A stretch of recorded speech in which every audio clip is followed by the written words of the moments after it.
আগামী 30 বছর যদি বিশ্বে কোনো তেল নাও থাকে, ওরা চলতে পারবে, প্লেন উড়াইতে পারবে। ওদের মিলস বন্ধ হবে না, ফ্যাক্টরি বন্ধ হবে না, ওদের ইন্টারনেট সেকশন বন্ধ হবে না, বিদ্যুৎ বন্ধ হবে না, ওদের কোনো কিছুই বন্ধ হবে না, কোনো প্রযুক্তি বন্ধ হবে না। এত তেল তারা এখন রিজার্ভ করলো কি দিয়ে? ওর দেশে ছাপানো বিনামূল্যের ডলার দিয়ে। এরপরে তারা আরবদেরকে বুঝালো, ইয়া শেখ, আরবদেরকে বুঝালো, হাবিবি, ইয়া হাবিবি, কাছে আসেন, শোনেন, আমরা আপনাদের কাছে তেল আছে, আপনারা তো তেল বয়কট করে দিয়েছেন, আর তেল ছাড়া তো আমাদের যুদ্ধ বিমান ফ্লাই করছেন। তেল কাদেরকে দিয়েছে আল্লাহ পাক? মিডল ইস্টে আরবকে দিয়েছে, ঠিক আছে। এখন হাবিবিকে বলা হচ্ছে আপনারা তো তেল বয়কট করে দিলেন। এটা করেছিল বাদশাহ ফয়সাল, বলেন রাহিমাহুল্লাহ। উনি একজন সাহসী নেতা ছিলেন, এই জন্যই তাকে গুপ্ত হত্যা করা হয়েছে। সাহসী যারা, তাদেরকে গুপ্ত হত্যা করে এদের একটা সুন্নত, এটা মাথায় রাখবেন। খুব খুব ট্যালেন্টেড একজন দেখবেন, খুব ট্যালেন্টেড একজন বিজ্ঞানী দেখবেন, হঠাৎ নাই টাপাস করে মিসাইল এসে পড়ে গেল। এমন সূক্ষ্ম স্নাইপার দূর থেকে 12,000 কিলোমিটার দূর থেকে মেরে দিলে আপনার কলিজার মধ্যে ফেলে গেল। এগুলো জেনে বুঝেই আমরা প্রতিদিন সকাল করি, সন্ধ্যা করি, আলহামদুলিল্লাহ। কারণ অ্যাটলিস্ট আপনাকে তো জানতে হবে। জেনে নেন, পরে আপনারা চিন্তা করবেন যে কিভাবে লাইফ লিড করবেন। ফাযাক্কির ইন্নামা আনতা মুযাক্কির, আপনি উপদেশ দিন, শুধু আপনি উপদেশ দাতা। লাস্তা আলাইহিম বিমুসাইতির। ফাযাক্কির ইন নাফাআতিয যিকরা সায়াযাক্কারু মা ইয়াখশা, যারা আল্লাহকে ভয় করে তারা ফিরে আসবে ইনশাআল্লাহ। তো যেটা বলছিলাম, বাদশাহ ফয়সাল একদম বয়কট করে দিলেন। এবার ওরা এসে বুঝাচ্ছে যে তেল ছাড়া তো আমাদের চলছে না। এদিকে ওদের ডলারের মান কমে যাচ্ছে, মুদ্রাস্ফীতি হচ্ছে, ইনফ্লেশন হচ্ছে। এখন তারা বোঝালো যে ঠিক আছে, একটা চুক্তি করা যাক।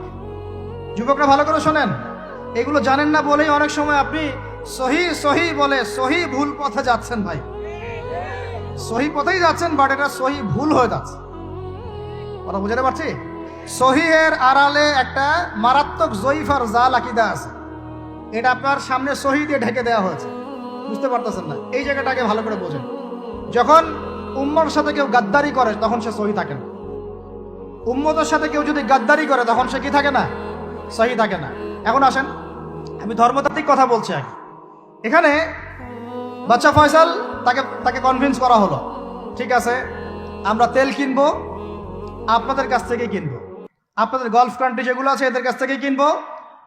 তবে একটা শর্ত, আপনারা তেল বিক্রি করবেন শুধু মার্কিন ডলারে, অন্য কোনো কারেন্সিতে তেল বিক্রি করতে পারবেন না। বলেন নাউজুবিল্লাহ। আপনি বাংলাদেশ গভর্নমেন্ট যদি গিয়ে এক ব্রিফকেসের মধ্যে 1 কোটি টাকা নিয়ে যায়, বুঝেন কথা, বুঝতে পারতেছেন? 1 কোটি টাকা আমাদের টাকা নিয়ে গিয়ে যদি বলে শেখ হাবিবি আমাকে তেল দাও, ওরা বলবে তেল দিতে পারবো না, খালাস, কুল্লু খালাস, এখান থেকে বের হও। কথা বুঝতে পারেন নাই? 1 কোটি কি দিবেন? টাকা, তেল দিবে না। লিখে নেন, দিবে না। কিন্তু সেই 1 কোটি টাকাকে যদি আপনি ডলারে কনভার্ট করেন, ওটাকে ডলার দিয়ে কনভার্ট করেন, করে যদি বলেন হাবিবি তেল, তখন বলবে যে আসো দাঁড়ালিলাহি, তেল নিয়ে যাও, খালাস, কুল্লু খালাস। এটা বুঝতে পারছেন? তেল বিক্রি করব শুধুমাত্র ডলার দিয়ে, ডলার ছাড়া অন্য কোনো কারেন্সিতে তেল বিক্রি করতে পারবো না। এইটা পশ্চিমারা আরবদের সাথে একটা সন্ধি করলো আর কি, চুক্তি করলো। এই চুক্তির নাম হলো পেট্রো ডলার মনিটরি সিস্টেম। বুঝতে পারলাম? Petro dollar monetary system. এর বদৌলতে আরবের মরুভূমি হয়ে গেল এখন একদম অট্টালিকার প্রাসাদ। বোঝা যায়? মরুভূমিগুলো হয়ে গেল কি অট্টালিকার প্রাসাদ, আর বাকি পুরো মুসলিম উম্মার উপর দেখেন কি দুরবস্থা নেমে আসে। শুধু তাই না, ওই ডলার হলো একদম লিডার, কারেন্সির লিডার। এখন ওই ডলার তেলের মান নির্ধারণ করবে, আপনি টাকা দিয়ে করতে পারবেন। সারা বিশ্বের সবচেয়ে বড় অর্থনৈতিক জুলুম হচ্ছে এই পেট্রো ডলার মনিটরি সিস্টেম। এর চেয়ে বড় কোনো জুলুম হয়নি অর্থনৈতিক জীবনে। এখন অনেক ওলামায়ে কেরাম আছেন আপনারা এখানে, আমি জানি উপস্থিত, আপনারা একটু ফিকহের কিতাবগুলো মোতালা করে আমাদেরকে একটা ফতোয়া দিয়েন যে এইরকম মনিটরি সিস্টেম প্রণয়ন করা জায়েজ না জায়েজ। এটা আপনারা ফতোয়া দিয়েন, আমি ফতোয়া দিতে পারবো।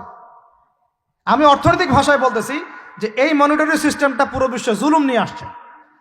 এখন আদতে, এখন শোনেন এই অংশটুকু শোনেন, তারপরে আমি শেষের দিকে চলে আসতেছি। আদতে এতে পশ্চিমাদের লাভ কি হয়েছে শোনেন। আমার কাছে এই যে ডলার, এটা আমি ছাপাই আমার দেশে, আমার কারখানায়। আমার খরচ হচ্ছে কাগজ, আমার খরচ হচ্ছে মেশিন, আমার খরচ হচ্ছে কালি।